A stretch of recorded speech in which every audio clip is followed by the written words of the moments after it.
امیر اہل سنت کی بارگاہ میں سوال یہ ہے کہ چونکہ پہلے خود بھی پڑھا اور اب پڑھاتا بھی ہوں میں یونیورسٹی میں، تو 16 سال یا 18 سال ہم بچے کو ایک تعلیم پرووائڈ کرتے ہیں، پڑھاتے ہیں، باقاعدہ سیشنز ہوتے ہیں، اور 16-18 سال یا اس سے بھی زیادہ بعض دفعہ سیشنز، پھر ورک شاپ اور سیمینارز وغیرہ ہم کرواتے ہیں، اور مقصد یہ ہوتا ہے کہ بچے کا مائنڈ جو ہے وہ تبدیل کر دیا جائے، جس جاب کو وہ جوائن کرنا چاہتا ہے، چاہے وہ ٹیچر ہے یا ڈاکٹر ہے یا انجینئر ہے، تو اس کے مطابق وہ جو ہے اس کا مائنڈ ڈیولپ ہو اور وہ ایک پیشن کے ساتھ جا کے کل کو سوسائٹی کی سروسز اس کو پرووائڈ کرے اور اب سوسائٹی کی خدمت کرے۔ لیکن جو مشاہدہ ہے یا جو پریکٹسز ہیں وہ تھوڑی سی مختلف ہیں، کہ بجائے اس کے کہ ایک ٹیچر جو ہے وہ کل کو جا کے ایک ادارے کی کو سروسز پیشن کے ساتھ پرووائڈ کرے، ایک دلی طور پہ موٹیویٹڈ ہو کے سروسز پرووائڈ کرے، تو وہ زیادہ جو فوکس ہوتا ہے وہ پیسے پہ ہے کہ تنخواہ اچھی مل جائے، پیکج اچھا مل جائے۔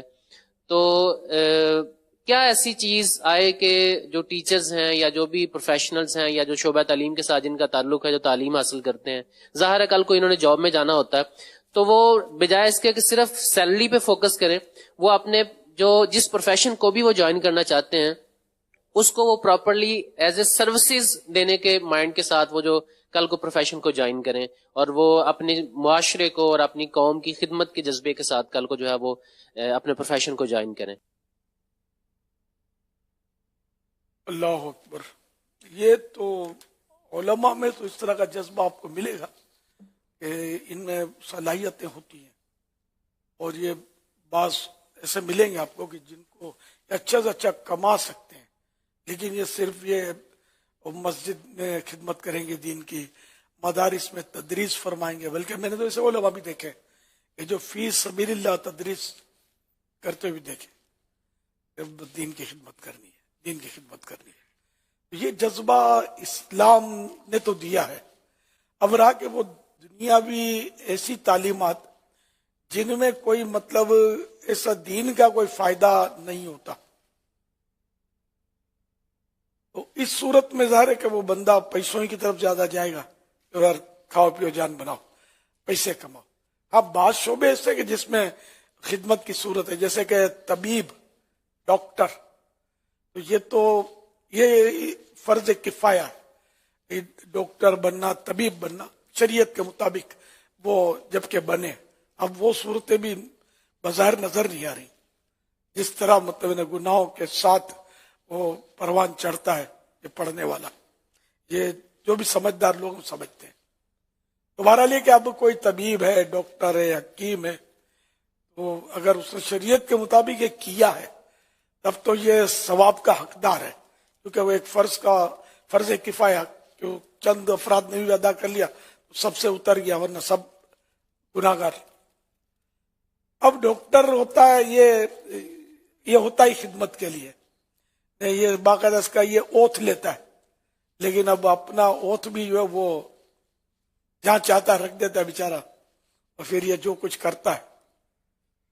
لیکن ہر ڈاکٹر نہیں، خوف خدا والے ڈاکٹر بھی میں نے دیکھے، لیکن جنرل بات کر رہا ہوں کہ عام طور پہ یہ ایک پروفیشن کے طور پر ہی اس کو اپنایا جاتا ہے، بلکہ ڈاکٹر زیادہ مہنگا ہے۔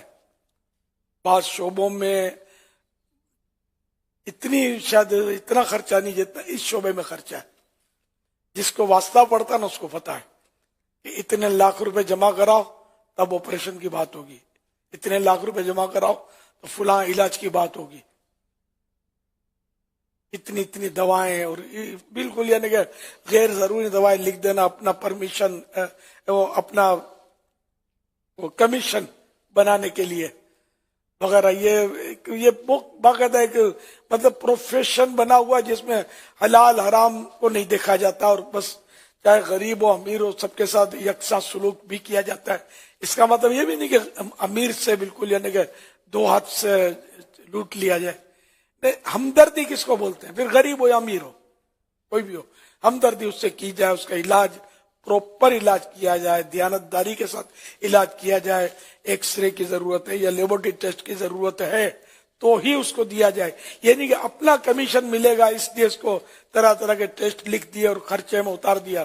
اب اس کو تو آپ نے 50,000 کے خرچے میں اتار دیا، آپ کو ملیں گے 5,000، لیکن اتارا تو 50,000 کے خرچے میں، تب 5,000 ملے آپ کو. اسی طرح وہ یہ دوا لکھ دی، وہ دوا لکھ دی، اور پھر بیچارہ وہ کے سائیڈ افیکٹ بھگتتا رہے زندگی میں. ڈاکٹر کا کمیشن بس پورا ہو جائے.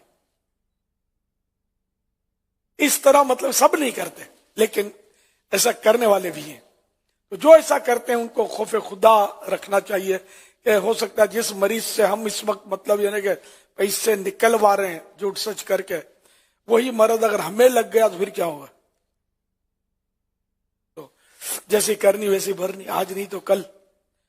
کما تدین و تدان، جو جیسا کرے گا ویسا بھرے گا.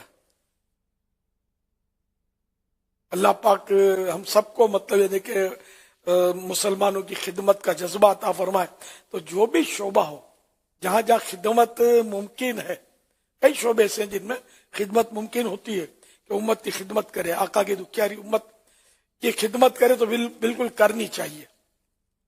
یہ حدیث پاک میں خیر الناس من ینفع الناس، کہ تم میں بہتر وہ ہے کہ جو دوسروں کو نفع پہنچائے.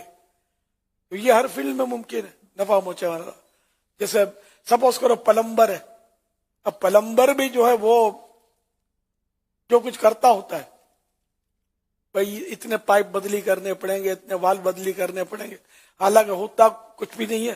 بعد وہ گیس کا پمپ مارے تو سب سیٹ ہو جاتا ہے، لیکن وہ اس کو پیسے نہیں، خالی پمپ مارے اور پیسے دے گا کون اس کو؟ بہت بہت تھینک یو بول کے رخصت کر دیں گے. تو وہ نکلواتا ہے پیسے، تو وہ پھر وہ لگے رہیں گے، ٹیم آئے گی پوری اور 2 دیہڑیاں بنائیں گے، اور حالانکہ ایک پمپ مارنے کی ضرورت تھی. یہ کھولا وہ کھولا، وہ مطلب گھر بھر کو پریشان کر دیا اور یہ پیسے لے کے چلتے بنے. اچھا، اسی طرح وہ بیگاری کرنے والے یا جو بھی مطلب ہے کہ ہم شعبے پر اگر لینا تو تقریباً سب میں بدعنوانیاں داخل ہو گئی ہیں. جھوٹ بہت بولا جا رہا ہے، دھوکہ بہت دیا جا رہا ہے، اور اچھی اچھی چیزیں جو ہے کام کی چیزیں وہ نکال کے جان جان کے پھینک دیتے ہیں. وہ تھوڑی جو آیا وہ صاحب لوگ تھوڑی اٹھائیں گے، اس کو خود ہی اٹھا لیں گے، پھر یوں کر کے کچرے میں ڈال دیں گے. پھر یہ جیسے صاف گیا تو سارا کچرا جو ہے وہ اس کے لیے تو گولڈ ہے.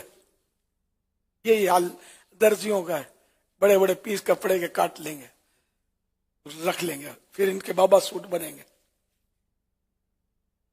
اللہ پاک ہمارے حال پر رحم فرمائے. حلال روزی کھانی چاہیے. جو حلال کام کرتا ہے نا، سچا ہوتا ہے، حلال کام ہوتا ہے، اس کو بھی برکت آپ دیکھیں گے کہ لوگ اس پر بھی آنکھیں بند کر کے بھروسہ کرتے کہ یار یہ آدمی صحیح ہے. جو ہوتا ہے یہ صاف بتا دیتا ہے کہ یہ ہے، نہیں ہوتا تو نہ بول دیتا ہے کہ کچھ بھی نہیں ہے، آپ لے جاؤ، یہ لو. خرچ کر کے اس نے اسٹارٹ کر دیا، اور آپ کا مشین یا گاڑی جو بھی ہے آپ چلتے بنے. جو 150 روپے لیے اس نے آپ سے کافی ہے. یہ اس طرح اس کا کام بڑھے گا. اس طرح کاروبار میں بھی، دکانداریوں میں بھی جو ریئل بزنس مین ہوتا ہے نا، اس کے آہستہ آہستہ گاہک بڑھ جاتے ہیں. اللہ تعالیٰ اس میں سے برکت ڈالتا ہے کہ پھر یعنی کہ اس کام سے یوں سمجھو کہ وہ اتنا کام ہو جاتا ہے کہ اس کو فرصت نہیں ملتی، اتنے گاہک کی بھیڑ ہو جاتی ہے. اور جو لوٹ مار کر رہے ہوتے ہیں وہ مکھیاں مار رہے ہوتے ہیں، ہاتھ پہ ہاتھ رکھ کے انتظار کرتے ہیں، آجا پھنسا جا، آجا پھنسا جا. وظیفہ کھینچتے ہوں گے تو پھر کوئی آیا تو پھنسا، تو پھر سارے دن کی کسر اسی سے نکالنی ہے. اللہ کرے کہ ہم اپنے اندر ہمدردی والا دل پائیں اور ہم لوگوں کی ہمدردی کریں. ہر فیلڈ میں ہمدردی کرنی ہے اور آقا کی دکھیاری امت کی خدمت کرنی ہے. اللہ جذبہ عطا فرمائے. انشاءاللہ دعوت اسلامی کے دینی ماحول سے وابستہ ہو جائیں گے نا. وہ ڈاکٹر صاحب فرما رہے ہیں کیسے یہ جذبہ ملے. تو انشاءاللہ دعوت اسلامی کے مدنی ماحول سے، دینی ماحول سے وابستہ ہو جائیں گے. ان کے ہفتہ وار اجتماعات کی حاضری ہوگی، مدنی مذاکرات سنیں گے، مدنی چینل دیکھا کریں گے، اور دیگر مدنی قافلوں میں سفر، اپنے نیک اعمال کا ایک ہمارے پاس باقاعدہ رسالہ ہے جس میں 72 نیک اعمال بڑوں کے، عام لوگوں کے لیے، 63 عیسائی بہنوں کے لیے اور عیسائی بھائیوں کے 72. پھر طلبہ کرام ہمارے یہاں جامعات المدینہ کے طلبہ کرام خاص کر ہوتے ہیں، ان کو ہم نے 92 مدنی انعامات دیے، 92. اسی طرح جیلوں میں بھی کچھ 25-27 اس طرح کے دیے